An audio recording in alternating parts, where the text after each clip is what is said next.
Fala galerinha, tudo certo? Antes de mais nada, eu quero te pedir um favorzinho somente, que você abra sua conta na Betfast.io, a casa que apoia os vídeos aqui do canal. É muito importante para o crescimento do canal termos apoiadores, e a Betfast é uma casa que paga certinho, que tem muitos mercados, então olha só, faça sua conta lá. Se não tem grana para depositar, só abre a conta que já me ajuda bastante, beleza? O link tá aqui no comentário fixado, beleza? Agora, se puder depositar alguma coisa, deposita, porque ó, a casa é muito boa. Se você tem um bank, considere pôr uma graninha lá, porque você vai ter muitas opções lá, principalmente se você me segue no meu canal gratuito do Telegram, beleza? Agora solta o vídeo, porque tem muita coisa boa para nós analisarmos nesse sabadão de muito futebol brasileiro.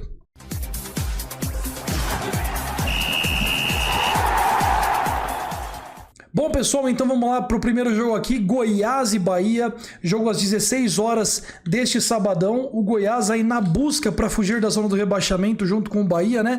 Fugir na verdade não, né? Porque o Goiás já tá fora. O Goiás na verdade quer espantar de vez o rebaixamento. Já o Bahia, só de estar fora, já deve ser um alívio e tanto, porque o time tá lá dentro da zona.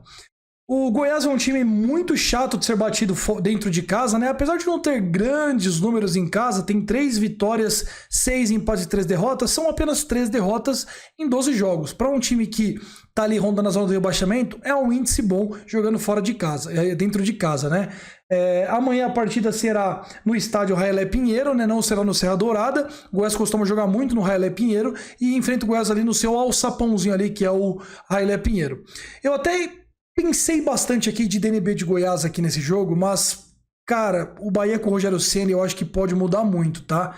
É um time que pode mudar da água pro vinho. Eu acho que o Rogério Ceni é um grande treinador e eu não consigo acreditar aqui no DNB do Goiás mediante o Rogério Ceni treinando a equipe do Bahia. Então o que eu pensei? Amanhã o jogo é de desespero, tá? O Bahia precisa ganhar, um empate até que é legal, mas pô, o Goiás é um dos adversários mais acessíveis, então uma vitória lá seria o resultado ideal. Por sua vez, o Goiás jogando em casa também precisa vencer. Então, para mim, é uma partida que os dois times vão para cima e tentar fazer gols aí. E com isso, se sair um gol, acho que vai sair muito um outro time pro jogo e vai rolar outro gol. Então aqui eu vou no over 1,5 ao vivo, pagando 1,70, tá certo? Com o limite de tempo é até os 35 da primeira etapa. Passou disso, não faz mais. Mas se chegar até os 35 do primeiro tempo, pagando 1,70 no mais de 1,5 gol da partida, aí, cara, eu vou entrar porque eu tô muito confiante que essa partida aqui é para gols, beleza? Então esse é meu palpite para Goiás e Bahia. No próximo jogo, às 18h30, mais um capítulo da busca do Vasco para sair da zona do rebaixamento. Tinha saído, perdeu a última partida para o time do Santos e voltou, né? A shape do Vasco, aliás, é muito boa, tirando a derrota para o Santos. Ele só tinha perdido para o Palmeiras, né? Desde a vitória contra o Grêmio lá por 1-0. Então o time melhorou muito com o Ramon Dias no comando. É um outro time, né? Uma outra equipe. E amanhã enfrenta aí o time do São Paulo, que já meio que tá em ritmo de férias, né? O time do São Paulo já não quer mais pensar em Brasileirão, só quer, claro, fugir da zona do rebaixamento ali, das chances de zona do rebaixamento. Mas com as vitórias que teve recentemente aí, né? O time do São Paulo venceu, por exemplo, o Coritiba, o Corinthians, e já deu uma afastada legal da zona do rebaixamento. Tá hoje a 8 pontos aí da zona, então já nem tem muito mais riscos aí. Então o time do São Paulo tá em ritmo de férias já, né? Querendo ganhar alguns jogos só para cada vez mais ficar longe da zona da degola. E o Vasco tá totalmente diferente, querendo realmente vencer suas partidas para escapar da zona da degola, que é o grande objetivo da equipe vascaína para a temporada. O time do Vasco, hoje com o Ramon Dias, ele mudou muito, tá? Trouxe algumas peças importantes, o que de fato é muito interessante, e contratou, por exemplo, o Vegetti, que está jogando muito, né? Trouxe o Payet, que está no banco aí, né? Se envolvendo com a equipe. Então é um time que mudou da água para o vinho, não só nisso, mas também em futebol jogado em plano tático. E com isso aqui, amanhã, jogando em casa, buscando aí vencer o time de São Paulo, que é uma equipe que é cascuda, mas está em ritmo de título da Copa do Brasil, né, que meio que deixou todo mundo de férias, eu vou aqui no DNB do Vasco pagando 1,60, tá? É uma cotação mais baixa, que eu acho ela muito protegida para essa partida. Acho que o Vasco amanhã não perde para o São Paulo em casa, e o DNB então passa muito pelo que eu penso nessa partida, e eu vou de DNB aqui para o time do Vasco nessa partida pagando 1,60.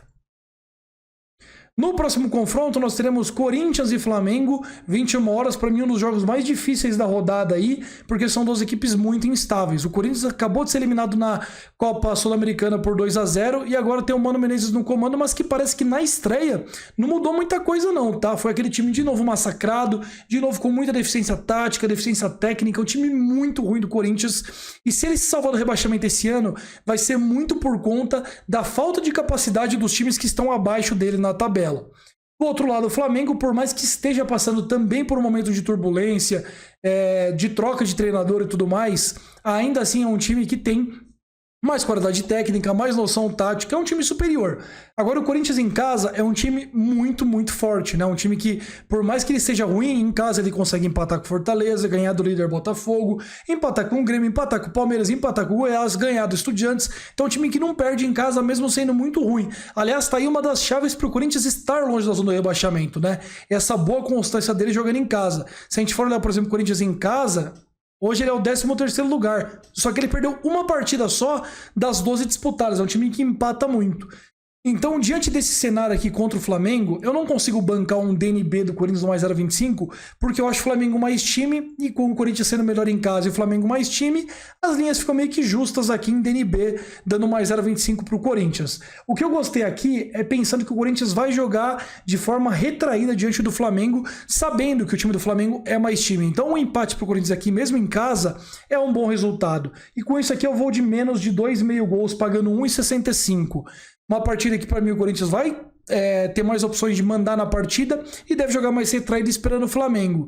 Eu tenho muito 0-0 nesse confronto, eu tenho muito 1-0, 2-0 pro Flamengo e tenho também bastante 1-1 e até uma vitória do Corinthians por 1-0, por que não? Eu acho que eu perco aqui talvez num 2-1 pro Flamengo. Então eu tenho muito mais placares no under do que no over. Por isso que aqui que eu vou de menos de 2,5 gols, pagando 1,65 nessa partida entre Corinthians e Flamengo. Beleza? Então esses são meus palpites. Goiás e Bahia, over 1,5 ao vivo pagando 1,70. Vasco e São Paulo, Vasco DNB pagando 1,60. E Corinthians e Flamengo, under 2,5, menos de 2,5 gols, pagando 1,65. Beleza? Grande abraço para todo mundo, deixa o like no canal e no vídeo e não se esqueça de se cadastrar na Betfast, uma casa muito boa e que vai mudar seu jeito de apostar.